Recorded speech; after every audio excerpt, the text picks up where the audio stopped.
Today there are a lot of updates from the Kursk direction. Here, the Ukrainians gradually slowed down their offensive effort around Sudzha and Korenevo and consolidated their gains to increase offensive efforts to secure the western flank of their advance towards Glushkovo. During their offensive, despite desperate Russian resistance, Ukrainian forces swiftly destroyed Russian pontoon crossings on the Seym River, effectively trapping 3,000 Russian soldiers in an operational encirclement. Ukrainian Commander-in-Chief Oleksandr Syrsky recently announced that Ukrainian forces have captured 1,294 square kilometers of the Kursk region, including 100 settlements. In the last 4 days alone, Ukrainian troops have secured an additional 44 square kilometers and taken 594 Russian soldiers prisoner. While Ukrainian forces continue their offensive in the area, the Russians are deploying 30,000 reservists to reinforce their defenses in the Kursk region. This force could threaten the Ukrainian gains across Kursk. To counter this, the Ukrainians need to capture the town of Glushkovo and the surrounding area, as it could serve as a staging ground for Russian counterattack once their reinforcements arrive. The current length of the front line in the Kursk region is approximately 120 kilometers for Ukrainian forces. Advancing toward the Seym River in the Glushkovo area would extend the front by an additional 20 kilometers. However, the Seym River would provide a strong defensive advantage for the Ukrainian forces. Securing these positions would allow the Ukrainian command to secure its western flank with fewer troops, as the river simplifies defense. Additionally, capturing the Glushkovo region would expand Ukrainian controlled territory by over 600 square kilometers. To pave the way for intensified offensive operations toward Glushkovo, the Ukrainian command ordered strikes on Russian pontoon bridges. As previously reported, the main traffic bridges across the Seym River were severely damaged and rendered unusable by Ukrainian JDAM strikes. This forced the Russians to set up pontoon bridges to maintain logistical support for the 3,000 soldiers in Glushkovo.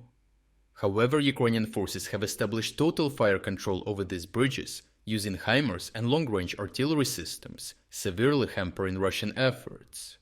Combat footage released by Ukrainian special forces shows them hunting down and destroying a Russian truck carrying sections of a pontoon bridge en route to the Seym River.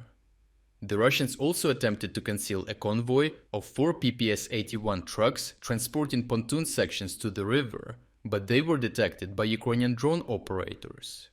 The Ukrainian special forces then successfully destroyed all 4 engineering trucks with their bridge equipment on a road in the village of Budki.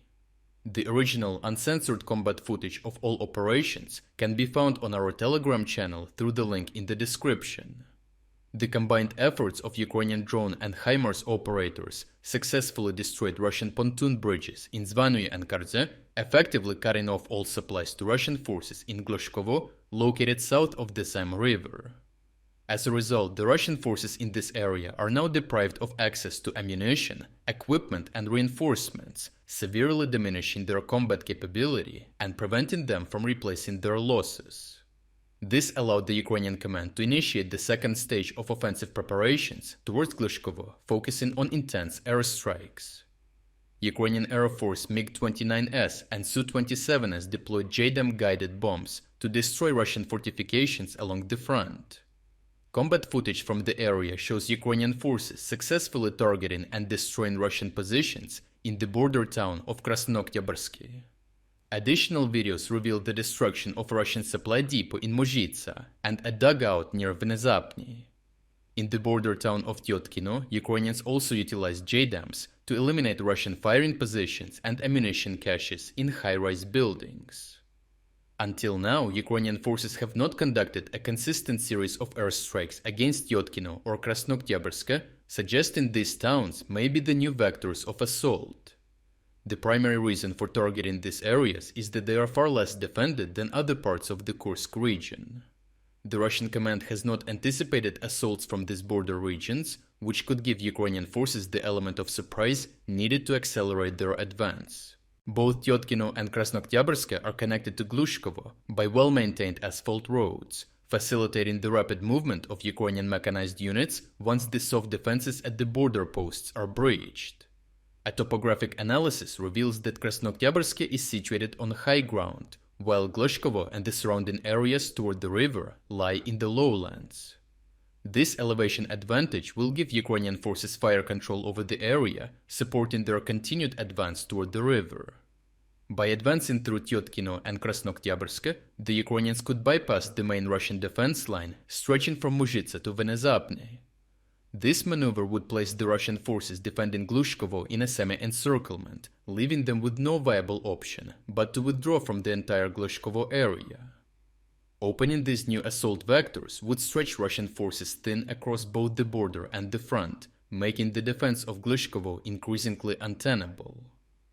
Overall, the Ukrainians managed to sever the supply roads of Russian forces in Glushkovo area, cut them off and inflict substantial losses with precision bombs in airstrikes, while also preparing to open new vectors of assault. This series of strikes on Russian logistics and defenses will effectively weaken the Russian positions, preparing the ground for new assaults across the border. The goal is to collapse Russian defenses from Glushkovo all the way to the Seym River. If you're against the invasion of Ukraine and you want to support the work that I am doing, consider making a purchase in the online store UA Supporter. Here you can find a lot of products with Ukrainian symbols to not only show your support for this channel, but also for Ukraine. The link to the online store is in the description. Thank you for watching this report, and I will see you in the next one.